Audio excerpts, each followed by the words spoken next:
పుత్ర పవిత్ర ఆత్మనామమున ఆమేన్. ప్రియ స్నేహితులారా, మీ అందరికీ దేవుని యొక్క ఆశీస్సులను తెలియజేస్తూ జూన్ 10వ తారీఖు ఈనాటి దివ్యబలి పూజా పఠనాల ధ్యానాంశానికి మిమ్మల్ని అందరినీ కూడా ప్రేమతో ఆహ్వానిస్తూ ఉన్నాను.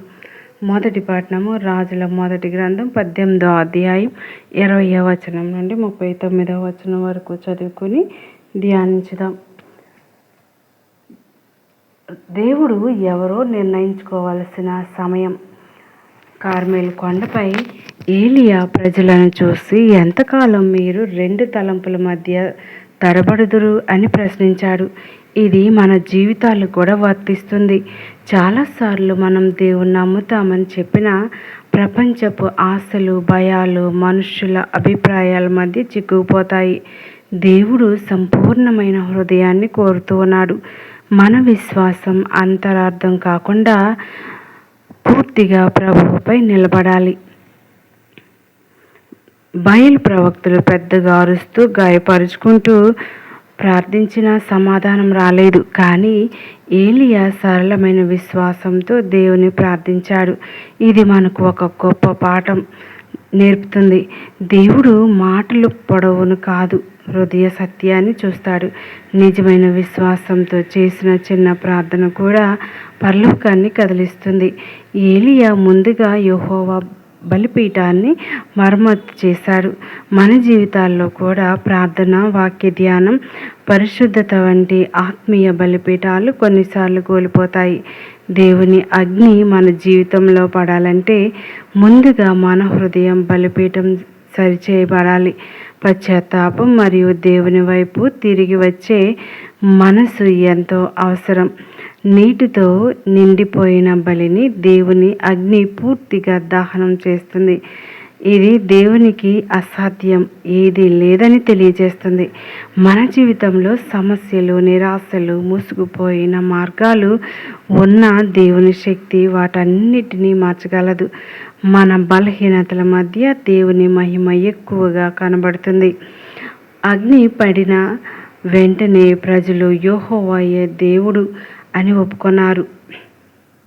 దేవుని మహిమ ప్రత్యక్షమైనప్పుడు హృదయాలు మారుతాయి.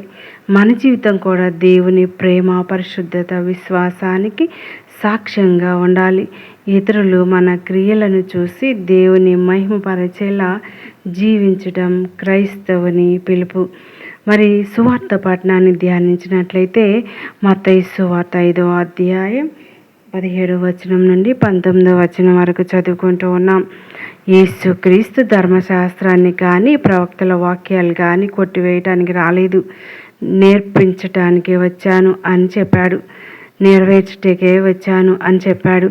ఇది దేవుని వాక్యానికి ఉన్న శాశ్వత విలువను తెలియజేస్తుంది.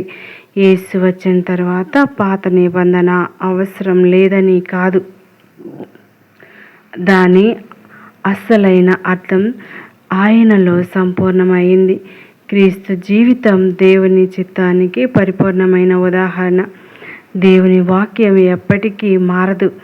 భూమియు ఆకాశము గతించిన దేవుని వాక్యంలోని ఒక్క పొల్లు కూడా నశించదని యేసు చెప్పారు. ప్రపంచపు ఆలోచనలు మారవచ్చు, మనుషుల అభిప్రాయాలు మారవచ్చు, కానీ దేవుని సత్యం శాశ్వతం. అందుకే విశ్వాసి తన జీవితాన్ని తాత్కాలిక విషయాలపై కూడా దేవుని వాక్యంపై నిర్మించుకోవాలి.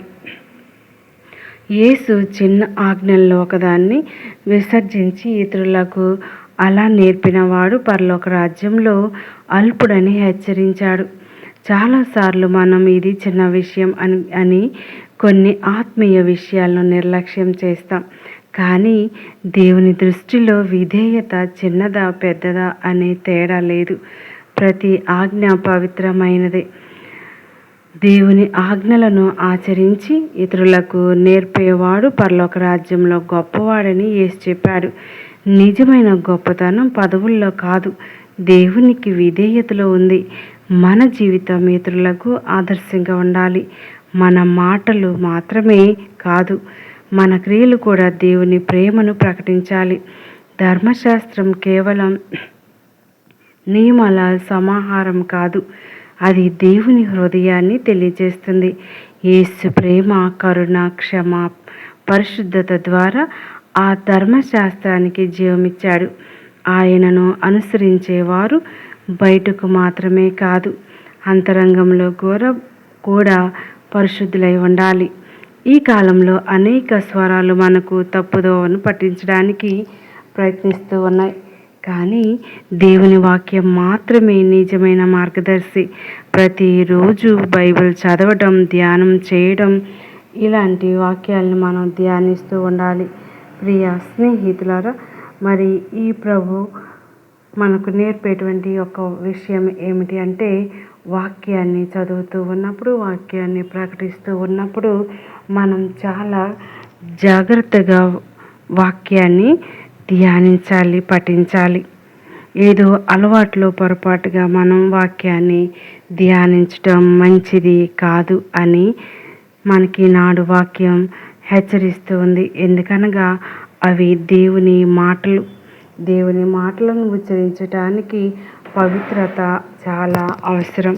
అలాంటి పవిత్రతను మనకు నేడు ఎల్లప్పుడూ దయచేయమని, మనలందరినీ కూడా ఆత్మతో నడిపించమని ఈనాడు ప్రభుని వేడుకుందాం. కళ్ళు మూసుకోండి, ప్రార్థన చేద్దాం. దయగలిగిన దేవ, కృప కలిగిన తండ్రి, ఆనాడు ఏలియా ప్రార్థనను ఆలకించి ఆనాటి దహన బలిని ప్రీతితో అంగీకరించారు. మరి ఈనాడు మా యొక్క శరీరాలను, మా యొక్క మనసులను గొప్ప బలిగా సమర్పిస్తూ ఉన్నాం నైనా.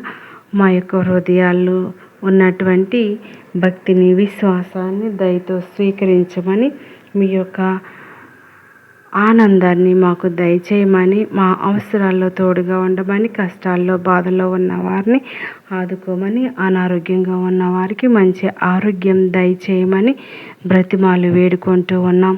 ప్రభువా, మరి ఈనాటి నుంచి స్కూళ్ళు తయారు చేస్తూ ఉండగా, స్కూలు తెరుస్తూ ఉండగా ప్రభువా, బిడ్డలందరినీ ఆశీర్వదించండి, టీచర్స్ అందరినీ ఆశీర్వదించండి, మేనేజ్మెంట్ అందరినీ కూడా దీవించి ఆశీర్వదించమని ఈ ప్రార్థన మన ఆదుడైన యేసుక్రీస్తు ద్వారా అడిగి వేడుకొంచున్నాం తండ్రి.